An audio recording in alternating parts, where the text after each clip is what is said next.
इयत्ता 5वीचे विद्यार्थिनी आम्ही आज नाटिका सादर करणार आहोत. नाटिकेचे नाव आहे हाती तिथं माती.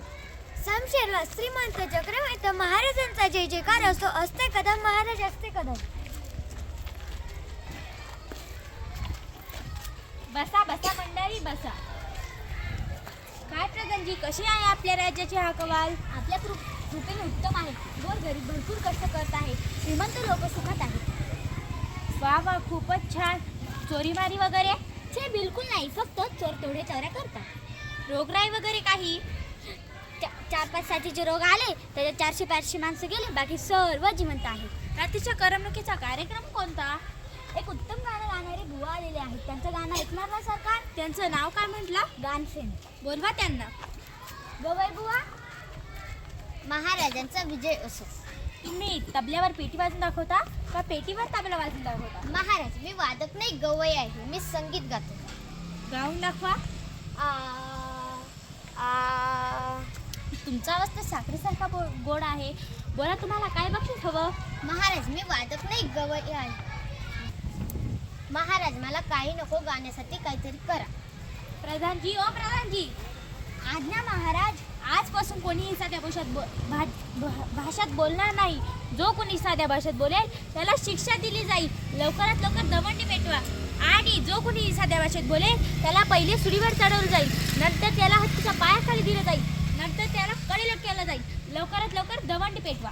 अच्छा, आता दवंडी द्यायची तयारी करतो. दवंडीवाल्यांना ऐका हो तुम्ही, ऐका ऐका हो ऐका. आजपासून सर्व बोलणे व्हावे केवळ गाणे व्हावे केवळ गाणे आणि ताराने. चालणार नसे इतर फलाने, राजज्ञाचो मोडील कोणी, देव सुरळीवर त्याच दक्षिणी. ऐका हो तुम्ही, ऐका ऐका हो ऐका. छे हसून हसून आपलं तर पोटच दुखायची वेळ आली आहे बुवा. जिकडे बघावं तिकडे नुसतं गात आहेत. साधं बोलणं नाहीच कुठे. महाराजांची आज्ञा आहे, कोण मोडणार? काय एकेकाचे आवाज भसाडे आहेत रे. त्यांनी सुद्धा गाण्यात बोलायचं म्हणजे काय हे? लोक अगदी त्रासून गेले आहेत. कोणी गद्य बोललं तर त्याला पकडायचं काम आहे आपलं. आपण सुद्धा नाही बोलायचं. आता ते अरे ते बघ, ती दोघं नवरा बायको भांडतायत. चल एका बाजूला थांबून पाहूया, साधी भांडतायत की गाण्यातच. चल तर लवकर. तेल संपले, तूप संपले, मीठ संपले, मी स्वयंपाक करू कशाचा? ए माझी आई, नको सेखीन काढू. हा चाललो मी बाजाराला. आणून देतो मालक. आणि येताना शेर 2 शेर वांगी आणा, छान सुरे. आणि तो मी तेल तूप मीठ वांगी आणखी काय सांगली. कमाल आहे बुवा, भांडण सुद्धा गाण्यातच करायचं.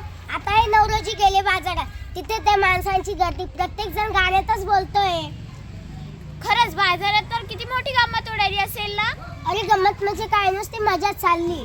का रे, बाजारात ही गंमत, मग राजवाड्यात किती मौज उडाली असेल. राजवाड्यात अरे तिथे साधं गाणं नाही, शास्त्रीय संगीत. तिथली प्रत्यक्ष गंमत बघितली पाहिजे. हो चल तर लवकर. आलो मी. राणी कुठे आमची? इथे महाराज. मी तुमचे तोंड कशाने सुजले? या पडसाना मज गांजी आली. जा जा, जणी वैद्य घेऊन ये. महाराज. अरे बोल. महाराज. अरे बोल की लवकर. महाराज. अरे बोल की लवकर, का उडू तुझं मुंडक? आपुला प्रिय राजवाडा. अरे माझा राजवाडा. अरे मूर्ख, बोलतोस का उडू तुझं मुंडक? आपुला प्रिय राजवाडा जळून खाक झाला. माझा प्रिय राजवाडा. मेलो मेलो मेलो, मी ठार मेलो. ए मूर्खा, तू हे आत्ता सांगतोयस? क्षमा कराय महाराज, पण आपलीच आज्ञा होती ना, सगळं गाण्यातच सांगायचं. खड्ड्यात गेली ती आज्ञा. आजपासून कोणीही साध्या भाषेत गाण्यात बोलणार नाही. प्रधानजी, ओ प्रधानजी. आज्ञा महाराज. आजपासून कोणीही साध्या भाषेत बोलणार, आजपासून कोणीही गाण्यात बोलणार नाही. जो कोणी गाण्यात बोलेल त्याला सुळीवर चढवलं जाईल. लवकरात लवकर दवंडी पेटवा. क्षमा असावी महाराज, मी लहान तोंडी मोठा घास घेतो.